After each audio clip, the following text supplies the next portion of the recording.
உங்க 2 பேரும் மட்டும் நம்பிதான் நான் இங்க வந்திருக்கேன். தயவு செஞ்சு அப்பா அம்மா கிட்ட பேசி என்ன அழகருக்கு கல்யாணம் பண்ணி வைக்க வேண்டாம்னு சொல்லுங்க.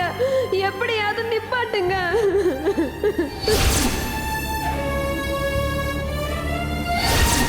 ஏன் மாப்பிள்ள, நான் தான் திரும்ப திரும்ப சொல்றேன்ல, அப்புறம் ஏயா ஏன் மகளை கட்டி கொடுக்க எனக்கு தெரியாதா? மறுபடியும் அழகரை கெட்டவன் நிரூபிக்கிறதுக்காக இந்த மாதிரி கீழ்த்தரமான வேலையெல்லாம் பண்ணிடாதீங்க மாப்பிள்ள.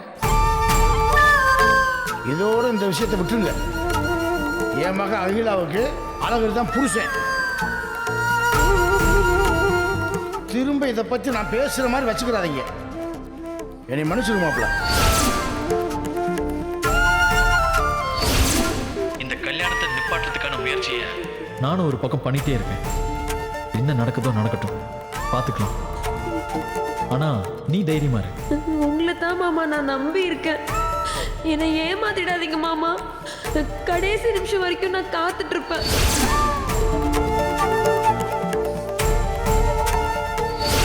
சுவிட்ச் ஆஃப் பண்ணி வச்சிருக்க ஃபோனுங்கிறது போன மாதிரி நோ யூஸ். அந்த நம்பரில் இருக்கிற மொபைலில் ஆன் ஆனால் தான் நம்பர் ட்ரேஸ் பண்ண முடியும். பணத்தை வச்சுக்கிட்டு நான் என்ன பண்ண முடியும் சொல்லு?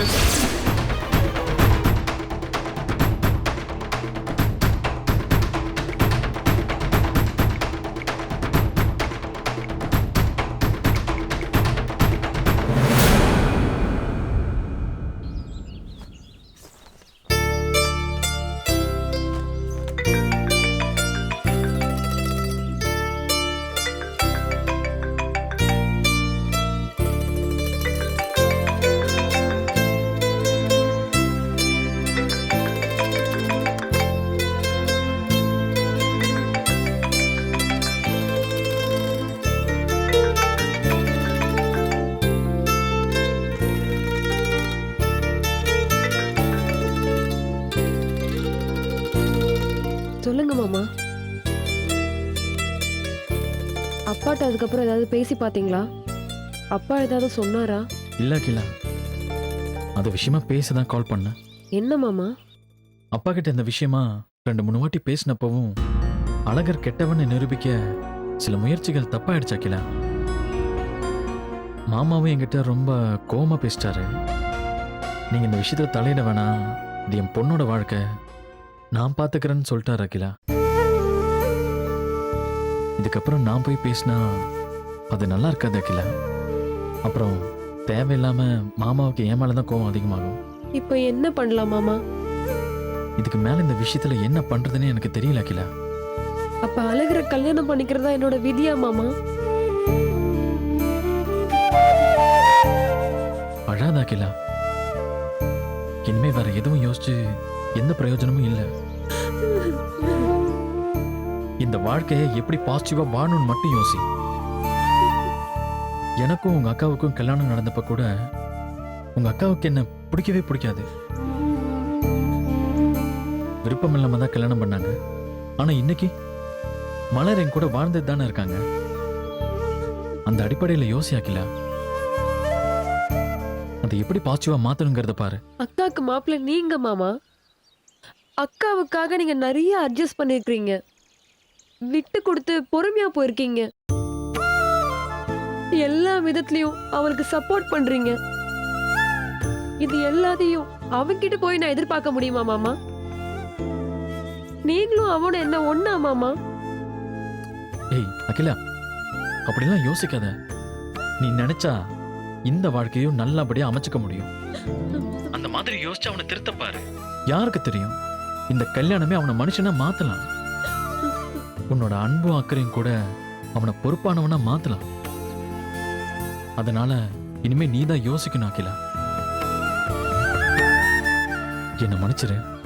பரவாயில்ல மாமா, விடுங்க.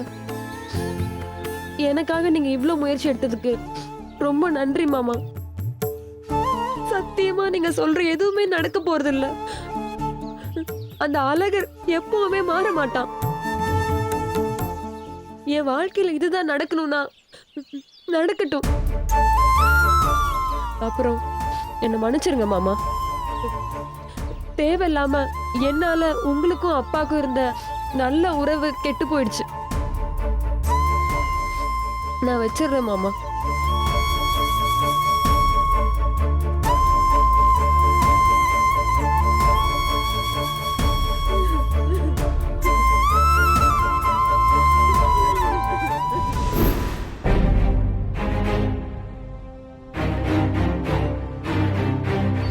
அவங்க உட்காந்து பதனி குடிச்சுக்கிறிக்கான். அதுக்குள்ளே அவன் கள்ளச்சாராயம் காய்ச்சறான், கல்யாணத்தை நிறுத்துன்னு சொல்லி ஃபோன் பண்ணிட்டீங்க. உங்களுக்கு ஏதோ அவன் மேலே கோபம் இருக்குன்னு நினைக்கிற மாப்பிள்ள. பரவாயில்ல, எதுவாக இருந்தாலும் இந்த விஷயம் நான் எடுத்த முடிவு சரியா தான்.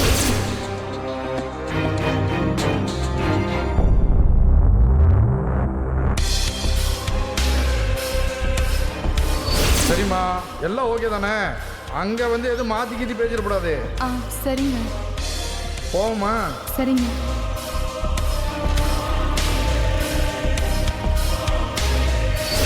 அழகரோட கூட்டாளி ஒருத்தன் இருக்கான்லப்பா, அவன் அழகர் சொன்னான்னு சொல்லி ஒரு பொண்ணை பேரம் பேசி தோட்டத்தில் இருக்கிற பம்பு செட்டுக்கு கூட்டு போயிருக்கான்பா.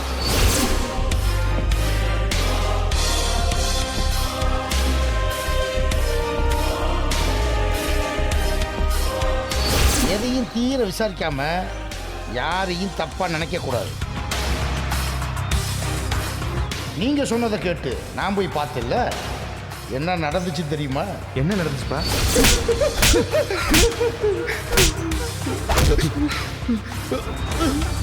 எப்படா பொம்பளை பிள்ளைய ஏமாத்த உங்களுக்கு மனசு வருது? பொண்ணுங்களா சாமி மாறிடா.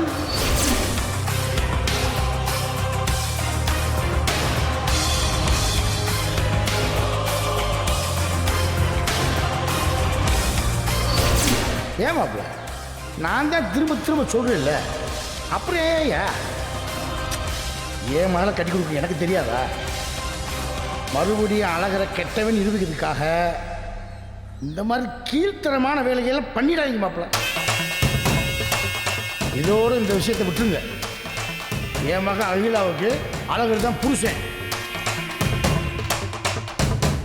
திரும்ப இதை பற்றி நான் பேசுகிற மாதிரி வச்சுக்கிறாதீங்க. என்னை மன்னிச்சிருங்க மாப்பிள்ள.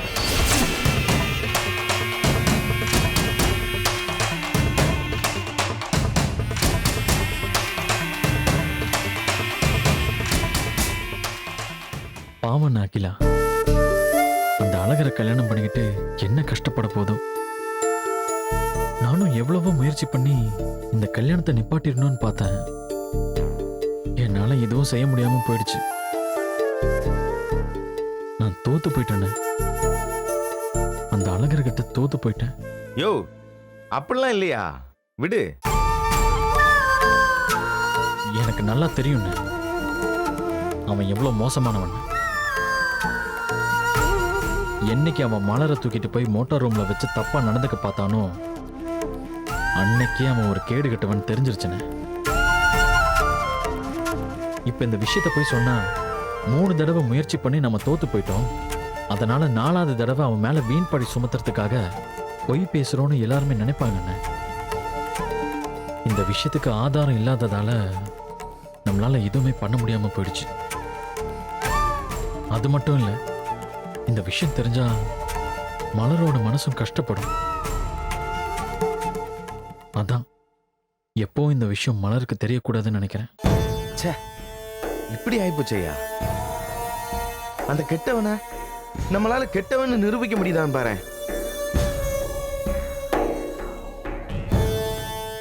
ஏயா, இந்த அகிலாக்கு ஃபோன் பண்ணி மிரட்டினவன் ஃபோன் நம்பரை உன் ஃப்ரெண்டு கிட்ட கொடுத்த, நீ அவர்கிட்ட இருந்து எதுவும் தகவல் கிடைச்சதா?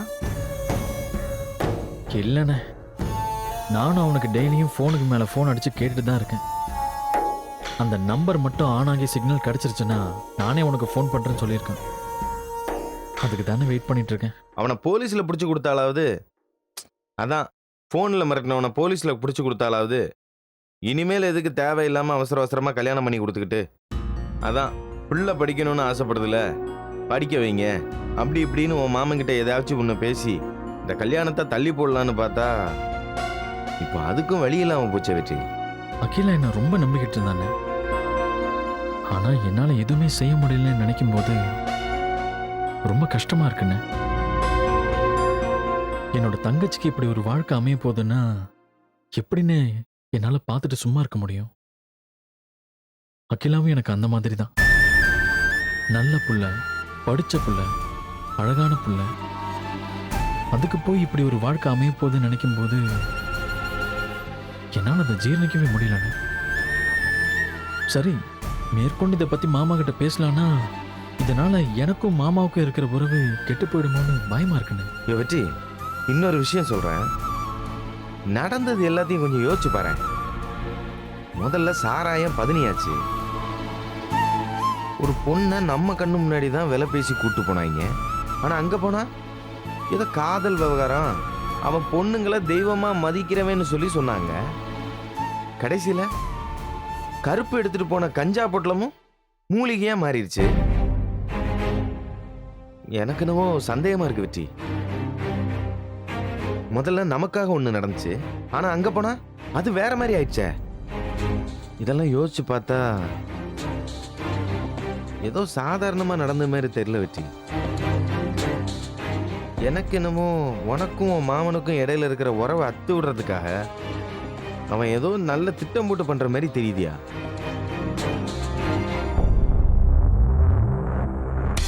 என்னென்ன சொல்றீங்க? ஆமா வெற்றி, அவனை பத்தின ஒவ்வொரு விஷயமும் 1க்கு 3 தடவை தப்பா போயிருக்குன்னா அதுல ஏதோ தப்பா இருக்குன்னு உனக்கு தோணலையா? அவன் ஏதோ திட்டம் போட்டு தான் ஏன் பண்ணியிருக்கணும்.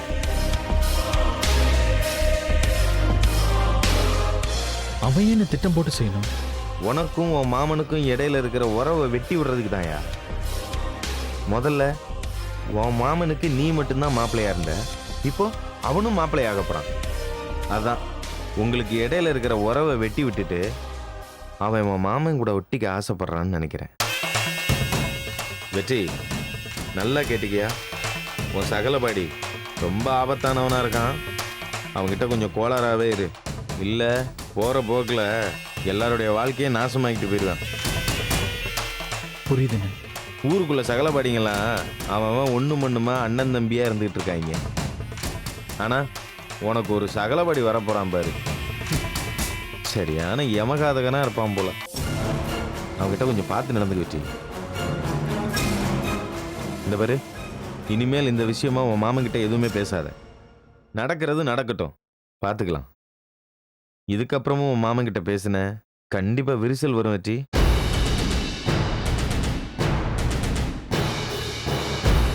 அது வேணாயா. உன் மாமன் உன் மேல ஒரு மரியாதையும் மதிப்பும் வச்சிருக்காரு. அது என்னைக்குமே நிலைச்சிருக்கணுமியா. அதனால பார்த்து சூதானமா நடந்துக்க. சரிங்க.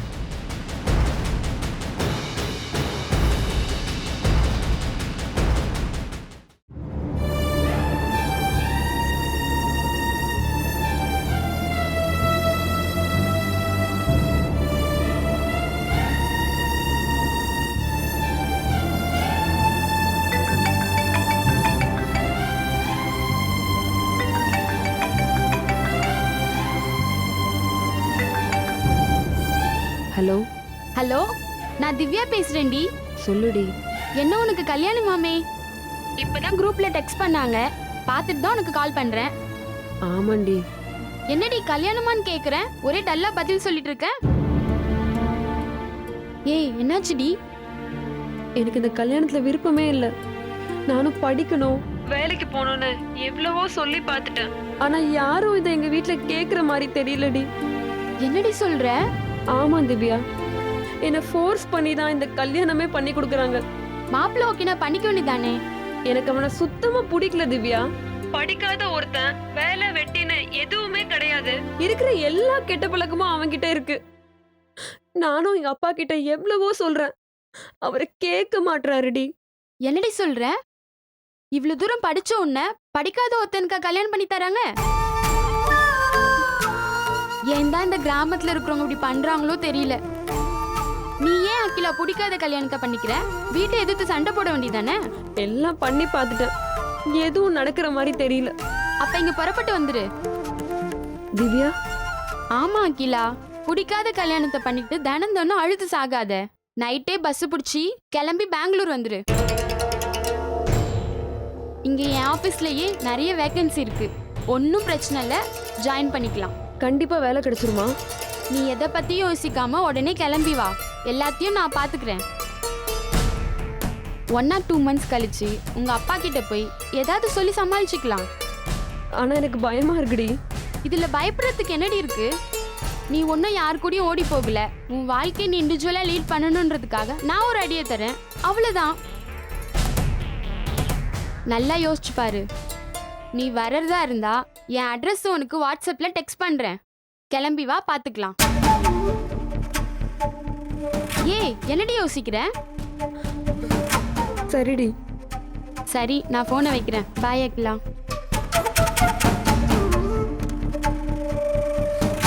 கண்டிப்பா அழகிற கட்டிக்கிட்டு சந்தோஷமா இருக்க முடியாது. அதுக்கு திவ்யா சொல்றது தான் சரி.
அப்பா, என்ன இல்லை, ராத்திரி 12 மணிக்கு பைய தூக்கிட்டு எங்கேயோ போகிற மாதிரி தெரியுது.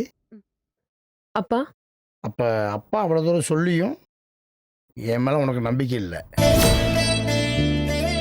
உங்கள் வாழ்க்கையே நீங்களே முடிவு பண்ணிட்டீங்க, அப்படித்தானே? சரிம்மா, சரி. அப்போதுக்கு நான் இருக்கணும் அப்பான்னு. விடிஞ்ச பிறகு ராஜதுரமாக ஓடி போயிட்டா, ராஜதுரமாக ஓடி போயிட்டான்னு சந்தி சிரிக்க பேசுவாங்க. யார் எது பண்ணாலும் பேசட்டும், நீ கிளம்பி போத்த. ஆனா போறதுக்கு முன்னாடி உள்ள பூச்சி மருந்து வச்சிருக்கேன், அதை மட்டும் எடுத்து உன் கையால இந்த அப்பனுக்கு ஊச்சி விட்டு போயிடுறியா? ஏன்னா நாளைக்கு ஊர் பேசுறதை கேட்க நான் உசுரோட இருக்கக்கூடாது பாரு. அப்பா, போத்த போய் பூச்சி மருந்து எடுத்துட்டு வா. அப்பா,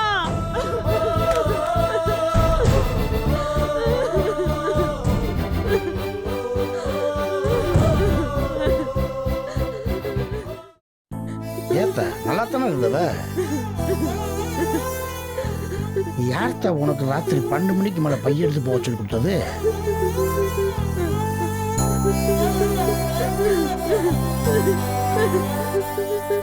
ஆயிரம் பேர் ஆயிரம் சொல்லுவாங்க, நம்ம குடும்ப சூழ்நிலை அவங்களுக்கு தெரியுமா? போத்த போய் மனசை போட்டு குழப்பிக்கிறாம நிம்மதியா படுத்து ஓ. அகிலா, வீட்டில் மற்றவங்க யாருக்கு இந்த விஷயம் தெரிய வரும். தெரிஞ்ச வருத்தப்படுவாங்க. சரியா? அழாத. போ.